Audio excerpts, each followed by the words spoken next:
Voilà, bienvenue donc à cette seconde session, cette seconde séance du colloque sur la 5G. Ce matin, on a beaucoup parlé des impacts, donc de ce que fait, de ce que pourrait faire la 5G à l'environnement, aux organismes, à la consommation d'énergie, aux réseaux de communication. Et cet après-midi, on va plutôt s'intéresser aux usages de la 5G, c'est-à-dire à ce que, non plus ce que fait la 5G, mais la 5G, pourquoi faire, pour quel type d'usage, bien sûr, mais aussi de finalité, pour quel type de projet de société. Et évidemment, ces deux questions, question, j'allais dire, du matin et la question de l'après-midi, question des impacts et question des usages, il ne faut pas les distinguer trop artificiellement.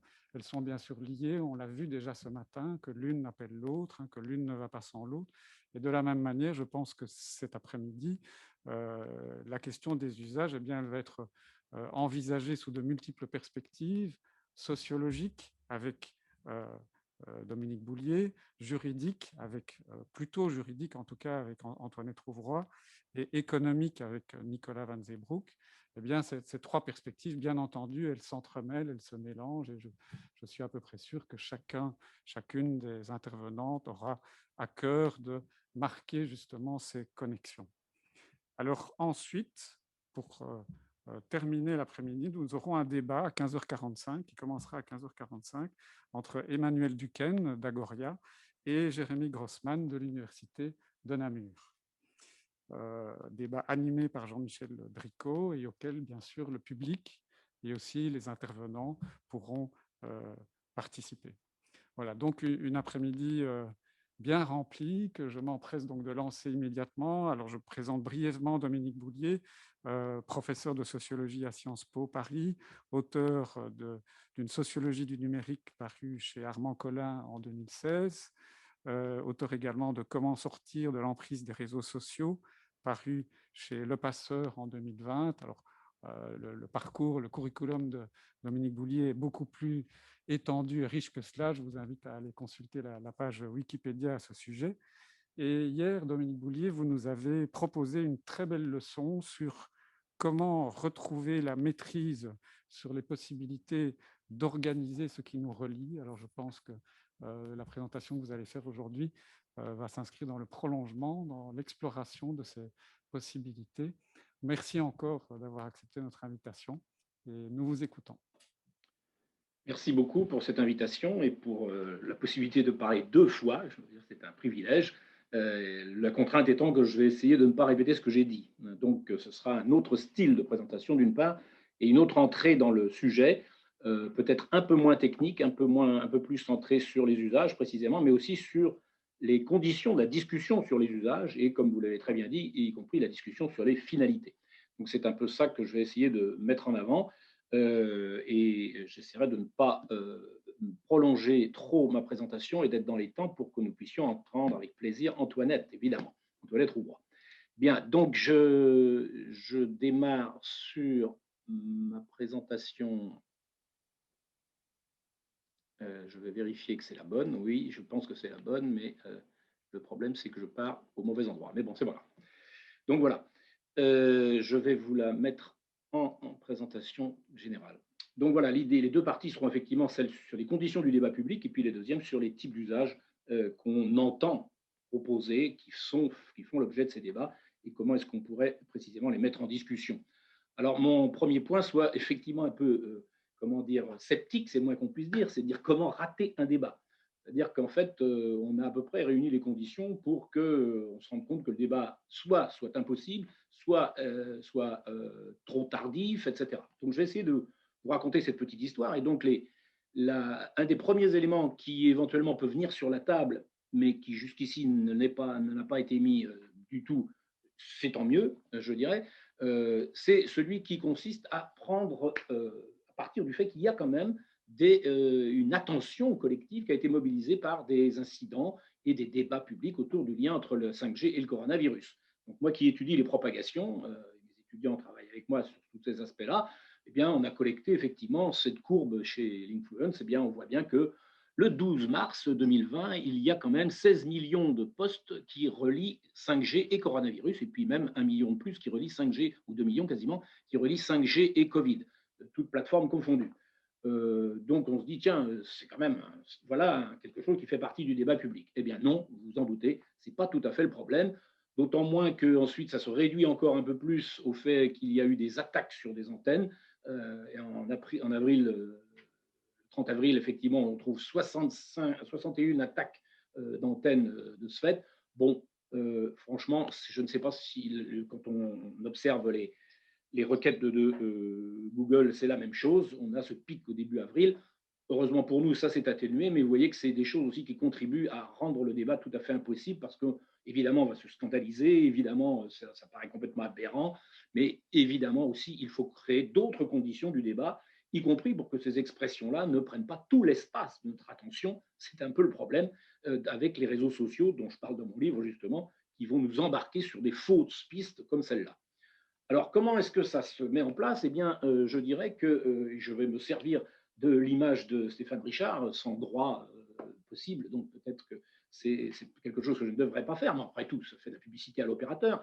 Donc, l'intérêt, c'est que précisément, mon attention a été éveillée sur le fait que quand j'entendais Stéphane Richard parler de la 5G, il est toujours mis en avant, avec cette posture-là que je présente là, c'est juste une augmentation des débits. Vous savez, bon, c'est la 4G un peu plus, quoi, bon, parce qu'on arrive à saturation des réseaux, ça a été expliqué ce matin, donc il nous faut un peu plus, et puis voilà, et puis c'est tout, il n'y a pas de quoi en faire une histoire, il n'y a pas raison d'avoir besoin d'un débat, tout le monde admet qu'il le faudra. Et puis, de l'autre côté, à d'autres moments, mais plutôt d'autres interlocuteurs que lui d'ailleurs, mettaient plutôt en évidence au fait que c'était au contraire une révolution industrielle et pour les entreprises, précisément. Donc là, dans ce cas-là, on se dit, du coup, il n'y a pas de débat si c'est juste une augmentation des débits, et puis il n'y a pas de débat parce qu'en réalité, ça concerne uniquement les entreprises, et que donc c'est juste un process révolutionnaire, certes, mais industriel, et donc je ne vois pas pourquoi le public viendrait s'inviter dans cette affaire. Alors, vous voyez un peu le problème, c'est que là, on a trouvé moyen de faire sortir le public de la discussion avec deux arguments tout à fait opposés.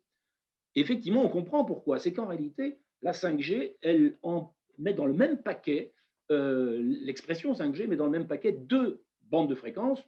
Je ne parle pas d'autres possibilités, d'autres variations techniques qui ont été exposées ce matin aussi, mais au moins deux bandes de fréquences qui sont en discussion. La 3,5 GHz, qui, elle, est effectivement, dans toute l'Europe, les fréquences ont été allouées l'année dernière dans tous les pays, et avec des capacités qui sont un peu voisines de la 4G, si l'on veut, avec une portée, comme vous voyez dans le schéma en bas, qui permet d'atteindre quand même 1 km de rayon, avec un débit assez élevé, plus élevé que ce qu'on connaît avec la 4G, bon, avec une pénétration à l'intérieur un peu moindre, mais surtout, on oublie quasiment de discuter de la 26 GHz, qui, elle, effectivement, dont les fréquences n'ont pas été allouées encore, et qui seront alloués seulement à partir de 2022-2023, et on ne sait pas exactement le temps qu'il faudra pour la déployer réellement, où là, on a des conditions techniques assez différentes, même si sur les principes, notamment des centres de données, c'est assez similaire. En réalité, il y a plein d'autres choses qui sont très différentes, notamment avec un débit extrêmement élevé, mais il faut plutôt focaliser sur la latence, c'est-à-dire cette réactivité des équipements, comme ça a été expliqué ce matin aussi, mais du coup avec une portée beaucoup plus réduite, puisque là, on se retrouve avec un rayon de 500 mètres dans le petit schéma, et qui sont des schémas de l'ARCEP française, et puis une pénétration à l'intérieur surtout très faible. Donc, on entend bien qu'il va y avoir des cellules plus nombreuses, plus petites, et qu'il va donc falloir multiplier les antennes. Et on comprend du coup une forme d'inquiétude. Je leur dis, mais alors, quelle est la discussion? C'est la 4G ou c'est pas la 4G? La 4G+, j'allais dire, qui existe aussi d'ailleurs, ou la 5G réellement? Donc, vous voyez qu'on est là dans une façon de poser le débat qui embrouille tout le monde et qui n'aide pas du tout à clarifier les enjeux. Alors, du coup, on nous continue à nous avancer un certain nombre d'arguments qui consistent à dire, de toute façon, tout le monde la veut. Tout le monde veut plus de vidéos au débit. Ah bon, tiens, c'est intéressant. Là, le débat est clos parce que ça paraît évident que tout le monde veut plus de vidéos au débit, c'est-à-dire en situation mobile, évidemment. Hein, on ne parle pas de la fibre d'ailleurs, etc. On est bien dans le mobile. Bien, écoutez, s'ils le savent, c'est parfait, mais en réalité, il y a tout un tas de gens pour lesquels ça n'a aucun intérêt. D'ailleurs, tous les pays dont on a vu le graphique qui ont utilisé ces débits-là, qui ont exploité la 5G quand elle est installée, n'ont pas vraiment vu la différence. Il faut bien le reconnaître dans les sondages qui ont été faits. Et puis l'autre argument, c'est de dire tous les autres l'ont fait. Et donc, évidemment, vous vous dites, bon, nous, un pays comme le nôtre, est-ce qu'il faudrait du coup faire jouer le fort isolé contre tous les autres et qui ont forcément raison puisqu'ils l'ont fait? Eh bien, ça, c'est un argument d'autorité que je connais depuis très longtemps, depuis que je travaille sur le numérique, depuis les années 80. J'avais écrit un papier qui s'appelait La tyrannie du retard. Ça veut dire que pour couper court à un débat, il suffit de dire nous sommes en retard. Donc, évidemment, alors là, il faut du coup se précipiter pour copier les autres et faire exactement la même chose pour des raisons de compétitivité, le slogan de l'époque néolibérale par excellence. Et du coup, ça suffit. Ça suffit. Alors, ça ne veut pas dire pourtant qu'il ne faut rien faire, évidemment. Il ne faut pas s'en préoccuper. Mais le problème, c'est que si on pense avec cette grille-là, évidemment, on s'impose, si vous voulez, une limite cognitive qui nous empêche de dire mais qu'est-ce qu'on pourrait faire et quels sont vraiment nos projets politiques, collectifs, etc. Et ça, il n'y a plus de débat. Vous suivez, on suit la trace qui a déjà été tracée par les autres.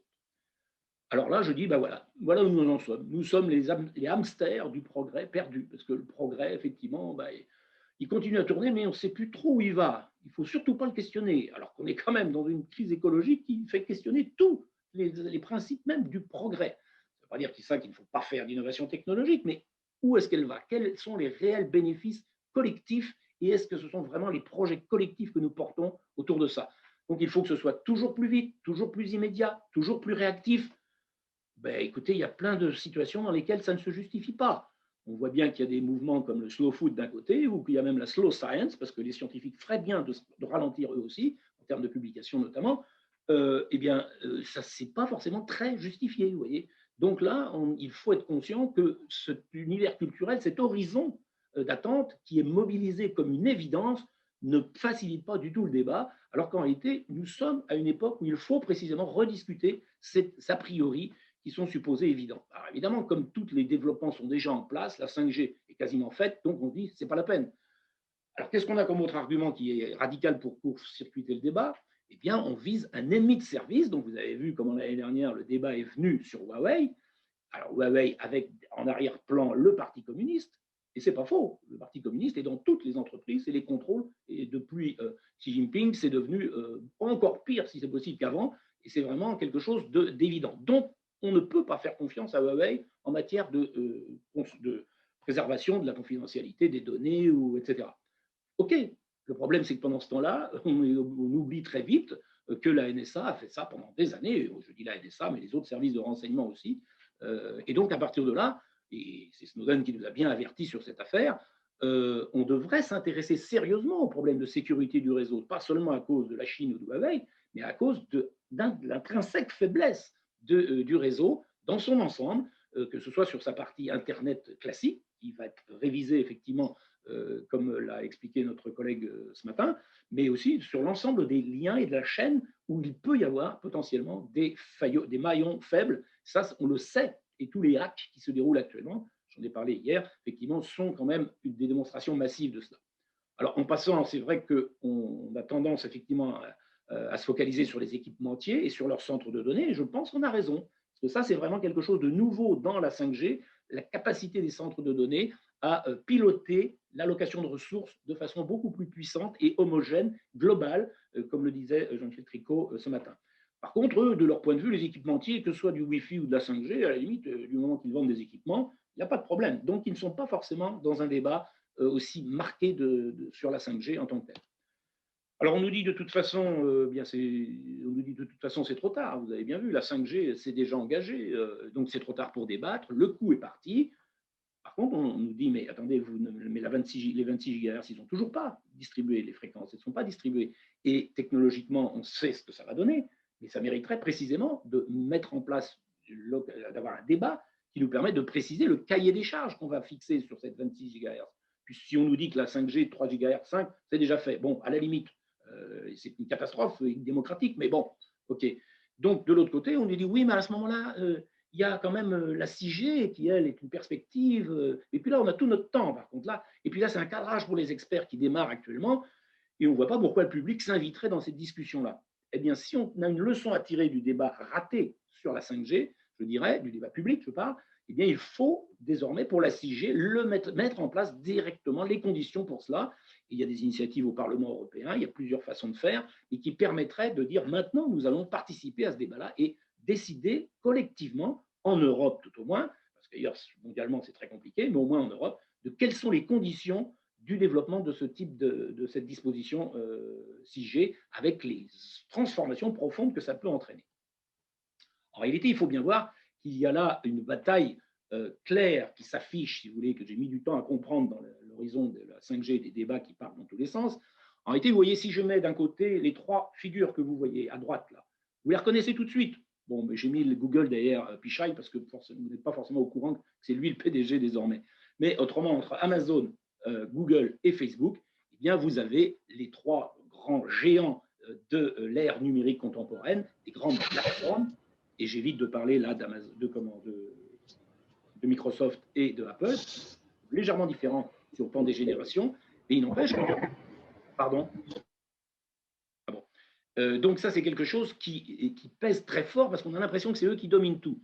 En réalité, les opérateurs, de l'autre côté, vous voyez, par contre, vous ne les connaissez pas. Vous ne connaissez pas les leaders de AT&T. Alors, j'ai gardé Stéphane Richard et Orange, mais bon, sans faire insulte à sa puissance, j'allais dire, c'est quand même pas tout à fait la même taille d'acteurs que Docomo, Verizon ou AT&T.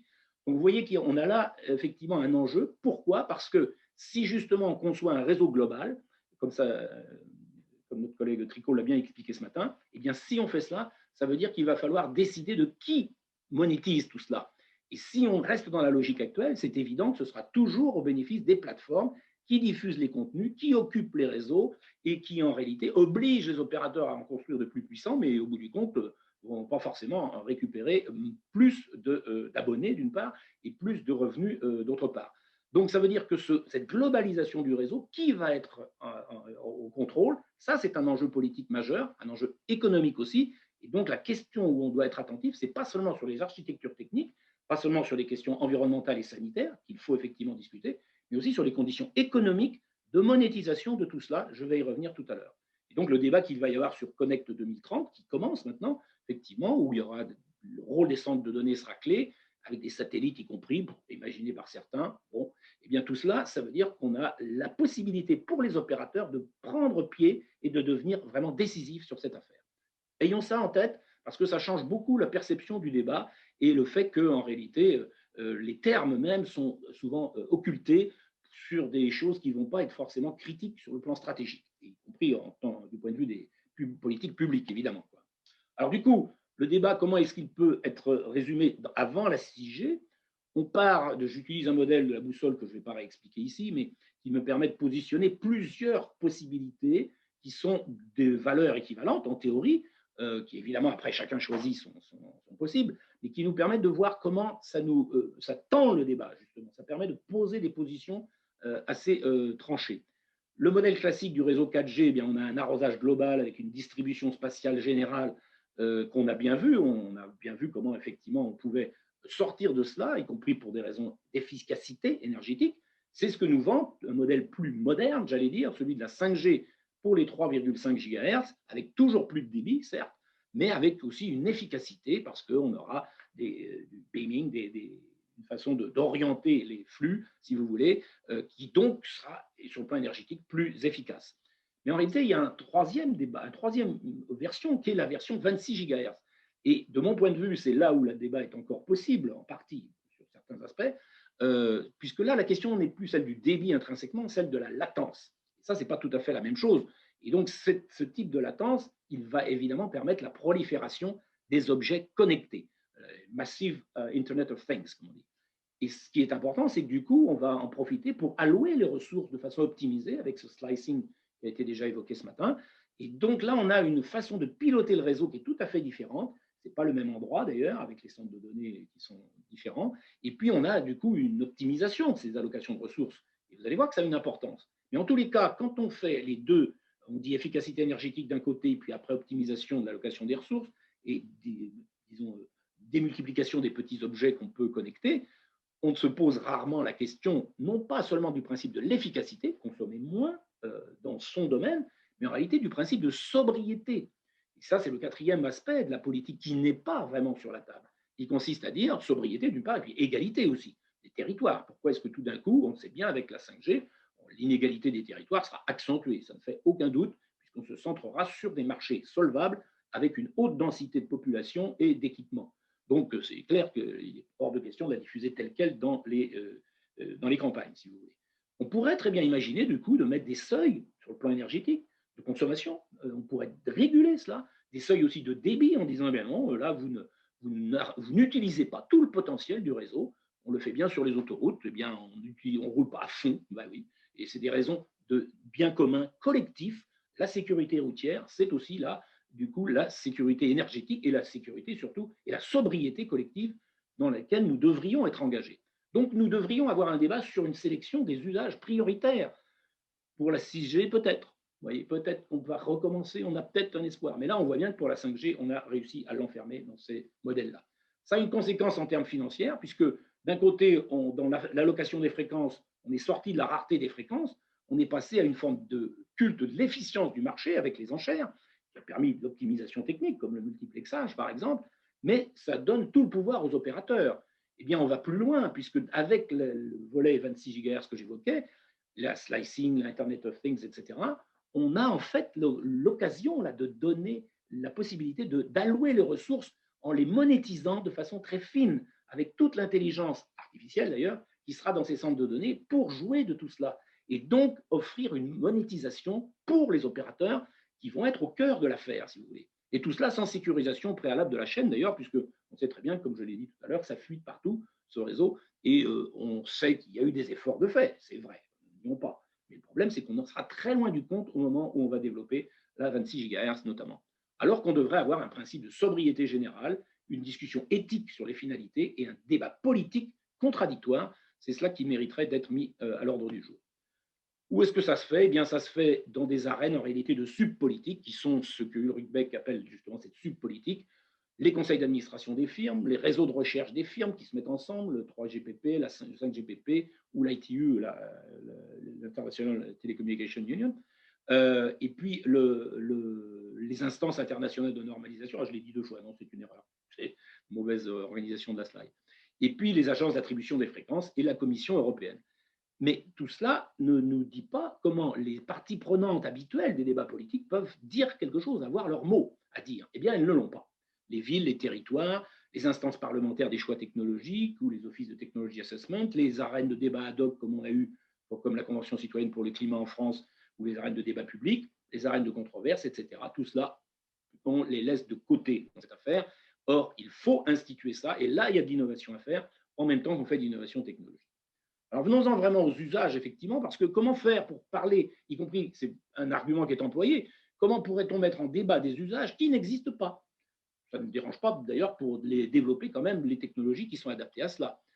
On parle là de la 26 GHz parce que pour la 3,5, on dit finalement c'est toujours plus de débit, donc ça va être toujours plus du même. Votre film, vous le téléchargerez en 3 secondes au lieu de 3 minutes, c'est génial. Bon, en réalité, on raconte des histoires, si vous voulez, autour de ça. On raconte des histoires, mais vous savez, dans raconter des histoires, il y a aussi, il me raconte des histoires. Vous voyez, cette version-là, qui consiste effectivement à prendre des citoyens un peu pour des niais. Alors, il y a quelques cas, justement, quelques histoires que je voulais vous raconter, quelques belles histoires, qui ne peuvent pas constituer des bases solides pour le débat, où effectivement, on se moque un peu de l'intelligence des citoyens dans ce domaine. La belle voiture de la voiture autonome, et la belle histoire de la voiture autonome. Et évidemment, on aboutit, mais ça vient toujours à un moment dans le débat. Alors, un détail qui me fait toujours plaisir, c'est que je présente cette version-là parce que la voiture autonome, on pourrait tout faire ce qu'on veut, de salon, travailler, tout ce qu'on veut. En réalité, elle ressemble furieusement à celle-ci, vous voyez, qui était effectivement pas autonome, ça c'est sûr, mais en réalité, qui est un modèle de division et de regroupement des populations pour faire habitacle, si vous voulez, qui est en réalité une dépendance de sentier, qui a été très bien documentée. On parle d'ailleurs de l'effet diligence dans les innovations techniques. Il vient de là, parce qu'on a copié pour la voiture ce type de modèle. Eh bien, on en est encore là. Ben, il y a un vrai problème en termes d'innovation, vous voyez. Alors que si on veut débattre réellement, puisqu'on nous dit que ça permettrait la voiture autonome, eh bien, débattons du coup de quelle voiture autonome? Individuelle, collective, propriétaire, locataire, service public, etc. Quelles conditions urbaines dans des circuits fermés dédiés ou au milieu du trafic? Avec quel parking? Où est-ce qu'elles vont rester ces voitures? Où est-ce qu'elles tourneront tout le temps, par exemple?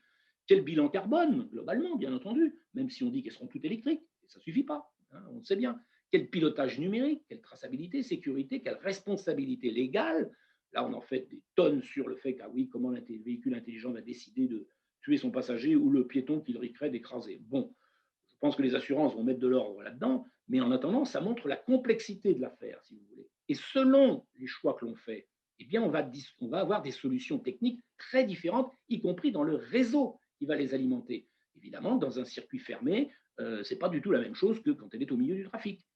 Donc, on a en réalité d'autres possibilités de réseau, de discuter si l'on fait des choix différents en matière de voitures autonomes.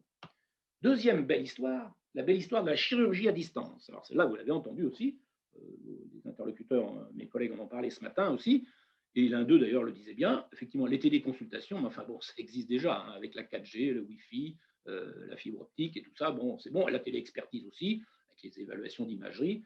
Alors, j'ai mis cette image-là qui est quand même intéressante, parce qu'en réalité, vous voyez que là, on se dit peut-être, hein, je vois bien les esprits taquins qui consisteraient à dire, oui, ben justement, il fait une auscultation de l'état de son oreille, peut-être que justement, s'il y avait eu la 5G, il aurait pu entendre qu'il avait un risque de surdité politique, diront les très taquins. Non, je n'irai pas dans cette voie-là. En réalité, ce qu'il faut bien dire, c'est que tout cela peut se faire, ça se faisait en 2017, vous voyez, sans la 5G, effectivement. Le projet qu'il y a derrière, en réalité, c'est en fait compte que toute opération chirurgicale devrait être possible à distance sans aucun accès à un site fixe équipé de fibres ou d'accès Internet, etc.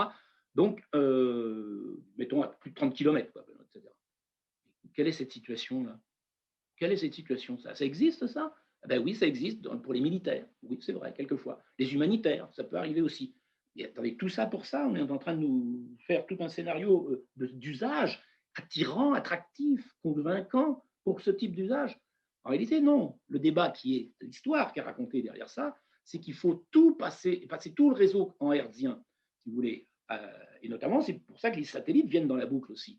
Et tout ça pour sortir de plus en plus du filaire, qui est pourtant sûr et performant, parce que les opérateurs, eux, savent que c'est là-dessus, sur le mobile et les infrastructures hertziennes du mobile, qu'ils vont pouvoir récupérer des occasions de monétisation plus importantes. Il faut le voir, cette affaire-là, parce que autrement, l'histoire elle-même ne tient pas debout, parce qu'on oublie les enjeux légaux de tout cela. Faire confiance à un chirurgien à distance qui, comme le disait notre collègue, se trouve dans sa voiture au milieu de nulle part avec son portable, il faut déjà être très, très confiant. Et puis, oublie des enjeux organisationnels. Je pense que moi qui ai travaillé sur les questions d'imagerie médicale depuis de très nombreuses années, je sais à quel point on pourrait d'abord soigner la coopération entre les professions médicales, au moins en France, ça ne ferait pas de mal.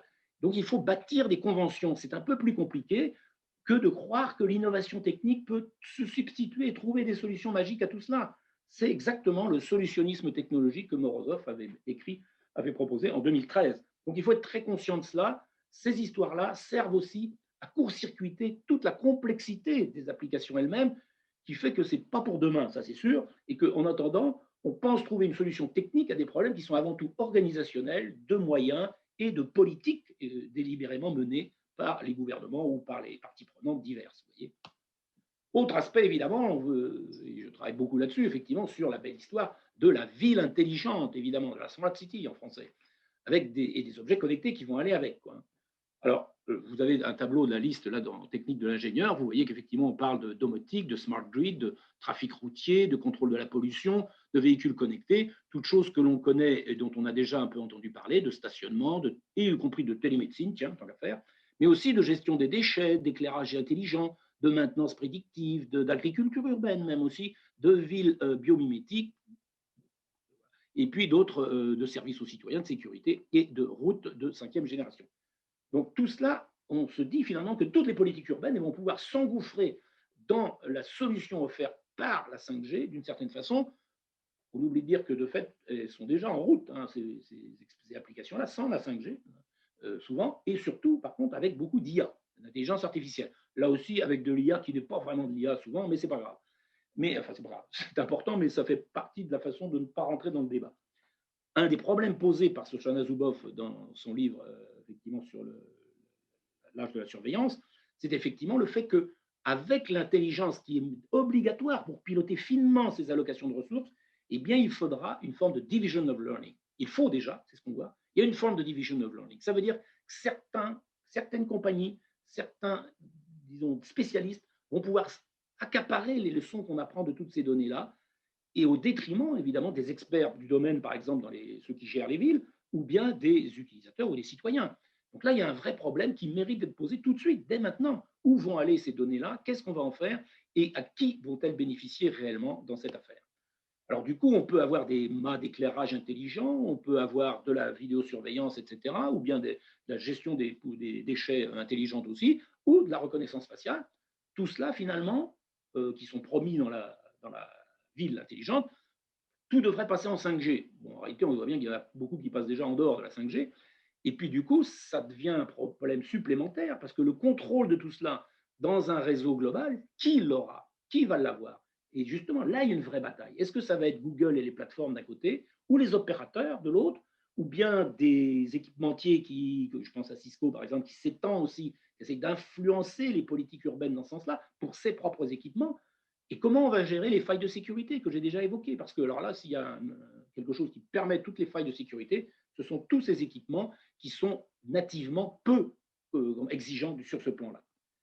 Et du coup, à autre dimension, on va se retrouver avec cette idée d'une ville flux de données, vous voyez, j'aime bien cette image-là, effectivement, avec une forme, c'est une image de Cisco, je crois, avec une hyperconnectivité à grains fins, sans latence. Et vous voyez, il y a comme une couche, comme on fait dans les systèmes d'information géographique, mais là, vous avez une couche supplémentaire, et ça circule à toute vitesse, et là, c'est un vrai problème. Indépendamment des données, de leur sécurité et des finalités même, il y a le fait qu'on se met ensemble dans un rythme, on se synchronise collectivement avec un rythme humain-machine qui est calé sur la latence extrêmement faible qu'on attend de tous ces équipements-là. Là, il y a quelque chose culturellement qui est très fort, et mon livre est à propos du rythme, justement, comment on est tous embarqués dans une transformation de notre rythme sous pression des réseaux sociaux, et ici sous pression, en l'occurrence, des développeurs de ces systèmes. Vous me direz, c'est très loin tout ça. Non, non, c'est petit à petit, maillon par maillon que ça s'institue. Et là, je dirais que le message, c'est le médium, comme dirait McLuhan. C'est le rythme que l'on va adopter, cette hyper-réactivité qui devient la norme sociale. Et là, il y a un vrai problème dont on devrait débattre, cas par cas, évidemment, pas à ce niveau de généralité, mais au cas par cas, être très attentif à cette dimension-là. Et puis enfin, dernier exemple, belle histoire, l'automatisation industrielle. Industrial Internet of Things. Bon, en fait, on sait bien que la robotisation, elle n'a pas attendu ça. Vous voyez ici les grands robots industriels qu'on connaît. Bon, ce n'est pas la 5G qui va changer grand-chose à cela. Par contre, c'est vrai, on vous dit, non, ce sont les petits robots, là, vous voyez, tous ceux qui servent à la logistique et qui vont aller chercher dans les grands entrepôts d'Amazon, qui vont chercher tous les colis, etc. Eh bien, ça c'est typique de choses que la 5G peut aider à piloter, tout ce qui est embarqué, en plus généralement. Et donc, on nous dit aussi que la 5G est en place dans les ports chinois. On attend le bilan, effectivement. Il y a des questions à poser aussi. Ce n'est pas parce que c'est industriel que ça ne justifie pas d'un débat public aussi. Quels sont les modèles de production qu'on accepte dans ce domaine-là? Où sont les enjeux écologiques? Quelles conséquences sur les emplois, sur les métiers? Comment rendre l'automatisation bénéfique pour tous dans un environnement néolibéral qui va surtout orienter tout cela vers la valeur pour l'actionnaire? En réalité, quand on parle d'automate, on en parle aussi, bien entendu, quand on fait de la programmation toute bête, non pas bête, de la programmation, et particulièrement quand on fait aussi de l'intelligence artificielle, évidemment, il y a des modèles qui sont en réalité des automates. Donc, ce n'est pas l'automatisation au sens du robot, c'est les automates logiques, si vous voulez, qui sont dans tous les systèmes. Et ce maillon-là, il est très important là aussi, l'IA. Quel contrôle a-t-on de l'IA? Quels apprentissages distribués, comme je le disais? Est-ce qu'ils sont captés par certains ou pas? Voilà aussi des problèmes qui mériteraient d'être mis sur la table, évidemment dans des arènes différentes, parce que tout cela, ça fait beaucoup trop de choses à la fois. Et si on rentre dans les débats sur les usages, il faut avoir cela en tête, puisque de toute façon, ce sont des usages projetés qui ne sont pas vraiment là, ou qui sont là, mais déjà exploités par la 4G, ou la fibre et les réseaux filaires. Donc, pourquoi s'exciter à ce point-là? Mais en fait, je pense qu'il y a une solution, c'est qu'il faut prendre des usages qui existent là, et qu'est-ce qui marche? Qui est-ce qui bénéficierait immédiatement de la 5G et de la 5G avec le temps de latence le plus court? Eh bien, ce sont les jeux vidéo en ligne, et c'est Pokémon Go, et voilà. Et bien voilà, c'est ça qu'il faut avoir comme argument. Tiens, c'est bizarre, mais personne ne l'utilise, ça. C'est quand même un peu vulgaire comme argument. Vous voyez, là, bon, si c'est pour en plus favoriser les jeux vidéo en plein air, certes, mais avec cette connectivité dingue, bon, eh bien, ce n'est pas tout à fait un argument. Il se trouve que ces services-là, ils fonctionnent, ils sont déjà en place et ils pourraient bénéficier tout de suite de la 5G.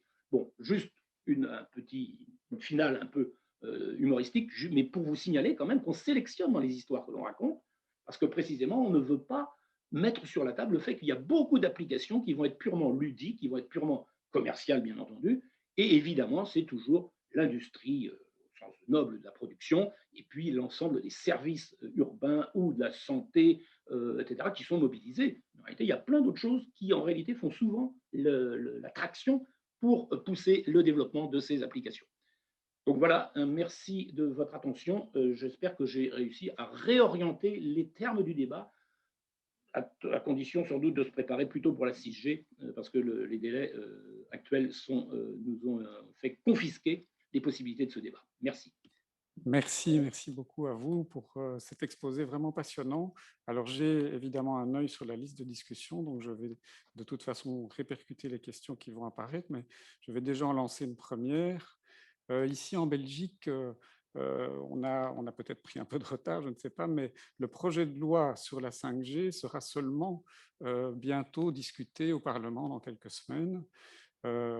Et dans ce projet de loi, il est prévu, entre autres, de mettre en place ce qu'ils appellent une plateforme de connaissances et apprentissage sur les aspects sanitaires et énergétiques de la 5G, en partenariat avec l'organisme belge de collecte d'informations scientifiques, Scienzano, et aussi avec les services fédéraux de santé publique.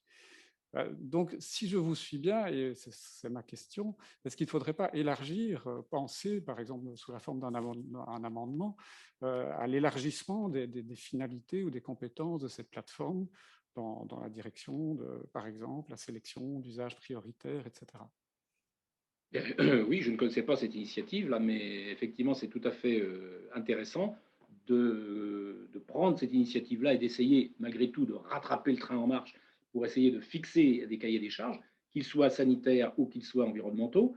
Là, vous l'avez bien vu, j'ai très peu parlé de ce domaine-là parce que mes collègues avaient fait déjà des présentations à ce sujet, mais ça reste crucial.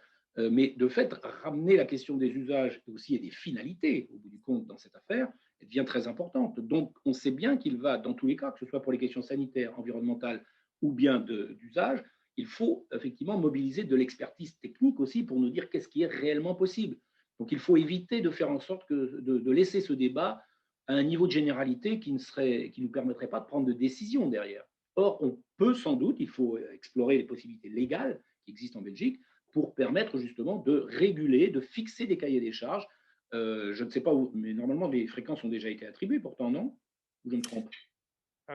En Belgique, l'attribution des fréquences, la couverture géographique, le calendrier de la 5G, tout ça doit encore être fixé par la loi, qui n'a Ah, pas bon, alors, encore été votée. excusez-moi, je ne me suis pas mis à jour suffisamment, je suis désolé.